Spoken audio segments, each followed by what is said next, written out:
Fala pessoal, tudo bem? Você sabe que hoje uma das maiores crises que ninguém fala é a chamada crise previdenciária. O que significa crise previdenciária? Significa que hoje, infelizmente, a pessoa que é aposentada, ela não está sacando devagarinho todo o dinheiro que ela acumulou durante a vida, pagando ali a sua contribuição previdenciária.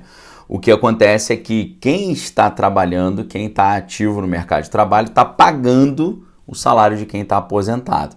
Então, é o inverso do negócio, né? Esse cenário que eu mostrei para vocês aqui agora, ele tem uma preocupação grande, sabe por quê?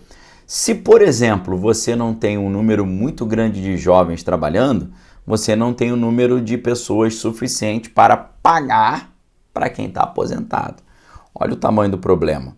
Tem duas coisas que podem atrapalhar isso. Primeiro, uma diminuição do número de jovens no país, uma diminuição da taxa de natalidade, ou também pode acontecer o fato do jovem simplesmente não ter renda, não conseguir trabalho, não ter fonte de recurso, não estar ativo no mercado de trabalho. E aí você pergunta, como nós estamos hoje aqui no Brasil? Nós aqui no Brasil, saiu agora uma pesquisa aí da OCDE que trouxe uma enorme preocupação para isso. Sabe por quê? Porque colocou o Brasil aí numa posição bem ruim com relação aos jovens que não trabalham e nem estão procurando emprego. Vou mostrar para vocês tudo em detalhe. Antes disso, gostaria de convidá-los para você clicar aqui embaixo para vir estudar conosco no Manual 2023, onde você vai estudar comigo jogos poder lá fora, como eles influenciam aqui dentro, educação financeira e também realidade espiritual do final dos tempos. No segundo link aqui embaixo você tem acesso ao meu livro, o 90 Segundos para o Apocalipse, o Grande Reset, a Ordem Internacional Nova, com 26% de desconto no lançamento. Além disso, fica o convite para vocês estarem conosco no evento especialíssimo que vou fazer no próximo dia 29, lá no Paraná, na Igreja Bola de Neve de Colombo, a partir das 16 horas, sábado, dia 29, o evento Brain Costas, onde a gente vai ter uma série de palestras sobre temas incríveis. Vem estar conosco também, tá? Olha o que foi divulgado essa semana. Brasil é o segundo país com maior proporção de jovens nem. E esse dado preocupa muito. Sabe por quê? Foram estudados 37 países, tá? Com maior proporção ali, analisando ali os jovens entre 18 e 24 anos que não estudam e nem trabalham. Nem é isso, não estuda, nem trabalha. O Brasil ficou em segundo lugar dos 37, tá? E um negócio assim bem complicado, né? Na faixa etária considerada, 36% dos jovens brasileiros não estudam e estão sem trabalho. O estudo feito pela Subsecretaria de Estatística e Estudo do Trabalho, do Ministério do Trabalho e Emprego, revelou que dos 207 milhões de brasileiros, 17% são jovens, entre 14 e 24 anos, e desses, nada mais nada menos que 5,2 milhões estão desempregados, o que corresponde a 55% das pessoas nessa situação, que no total chega a 9,4 milhões. Isso aí traz um enorme nível de preocupação. Sabe por quê? Porque isso coloca aí um problema previdenciário e isso coloca também uma boa multidão de jovens que já estão todos prontos e ansiosos para viver de um auxílio estatal, recebendo ali a renda básica universal, né? Nesse cenário, eu me lembro de uma frase, né? Aquela frase, nunca desperdice uma boa crise, né? Geralmente a frase é atribuída a Winston Churchill. Entretanto, especialistas afirmam que se trata, na verdade, do que eles chamam de Churchillian Drift, ou uma deriva churchilliana. É um fenômeno em que as citações de autores desconhecidos são imputadas a grandes figuras históricas, né? Para além da autoria dessa frase, fato é que muitos líderes internacionais já fizeram uso do conceito para propagandear as suas agendas e as suas visões de mundo. Talvez o exemplo mais recente seja o líder do Fórum Econômico Mundial, Klaus Schwab, defendendo que a crise sanitária criou uma estreita, porém imperdível oportunidade de implementação do Grande Reset, aquela proposta de uma sociedade mais justa e igualitária, né, de um capitalismo mais social. Uma propaganda muito bela, mas que esconde um obscuro projeto de poder em que as massas estarão cada vez mais dependentes do Estado, controlado por grandes corporações e tecnocratas. Se a fala do chefe do Fórum Econômico Mundial encarava a crise sanitária como grande oportunidade, Obviamente que a crise na Europa abriu caminho para que esse processo de redução da autonomia pudesse ser acelerado exponencialmente.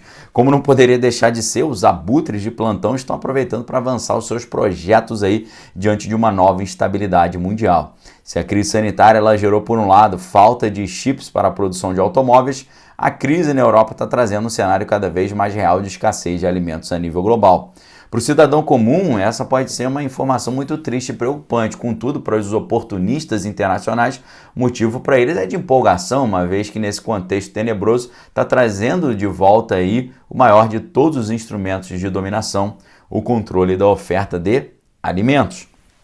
E é claro que dizem alguns, né, quem te alimenta te controla, né? E isso está sendo visto por muitos tiranetes como uma chance imperdível para aumentar o seu poder. O que significa isso? Significa que esse número de jovens aí que não estuda nem trabalha é um número de jovens que vai depender dos seus pais ou do Estado para que eles possam se alimentar, tá? Já imaginaram essa situação? Um autor muito interessante norte-americano, o Albert Nock, ele explicava de forma clara e brilhante a maneira como as crises são sempre aproveitadas para aumentar o poder do sistema em detrimento do poder social. Ele associa diretamente o poder do sistema ao poder governamental, que sempre está em desacordo com os interesses da sociedade, ainda que o discurso seja sempre de conformidade com o desejo das massas. O Albert Nock ele defende que o sistema ele não possui seu próprio dinheiro nem seu próprio poder. Em condições normais, todo o poder que ele possui é exatamente aquele que a sociedade lhe concede. Entretanto, de tempos em tempos, o sistema ele vai tomar uma parte do poder social em épocas de crises, né? Pense no contexto de escassez de alimentos, de inflação elevada e aumento da escassez geral, né, das pessoas menos favorecidas. O povo fica completamente na mão do sistema para suprir todas as suas necessidades mais básicas, como a própria alimentação. E é nesse contexto que surge aquela proposta tão falada internacionalmente da renda básica universal e da moeda digital controlada pelos bancos centrais e o chamado sistema de crédito social. Quem não seguir a cartilha do sistema não vai receber a sua porção mensal, simples assim. Somente um mundo em caos completo poderia dar ao cidadão comum a ideia de que seria benéfico abrir mão da sua autonomia em troca de comida e segurança, né? Desde os tempos do Albert Nock, né, que escreveu seus livros na década de 30, foi instaurada uma propaganda de que o povo deveria deixar tudo nas mãos do sistema. Isso simplesmente atrofiou a disposição geral das pessoas para resolver suas questões por conta própria. Dessa maneira, o que acontece? O sistema ele foi cada vez mais assumindo a atividade da sociedade, né, de modo que começou a atuar na área da indústria, no comércio e sempre aumentando o seu poder, né? Então a gente teve até uma entrevista recente com um economista chamado Simon Hunt.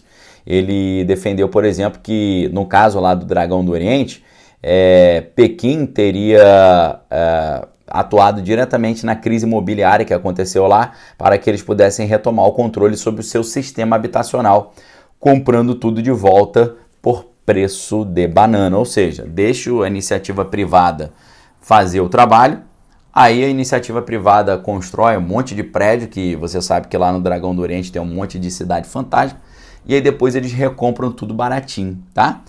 O problema é que quando o sistema ele assume funções da sociedade, ele é capaz de criar um monopólio completo por meio de uma concorrência desigual com o setor privado, que ele pode colocar taxas e regulações para os seus concorrentes. Imagina toda a renda do cidadão ela ser concedida e controlada pelo sistema. Quem poderia oferecer concorrência? Infelizmente, é para esse caminho que parece que o mundo está seguindo com essa multidão de jovens aí, né? Jovens que não trabalham e nem estudam. Veja, por exemplo, o serviço de comunicação lá em Moscou. Hoje as emissoras estatais de Moscou realizaram um total monopólio sobre o fluxo de informação lá no país do pudim. Enquanto os veículos estrangeiros como BBC e Deutsche Welle tiveram seu acesso restrito e jornais independentes foram tirados do ar, veículos estatais como a agência de notícia TASS, o canal de televisão RT e a agência de informações Sputnik ganharam controle total. A atual crise trouxe para o pudim O cenário perfeito para ele controlar completamente o sistema de comunicação, ou seja, aumentar o poder do sistema.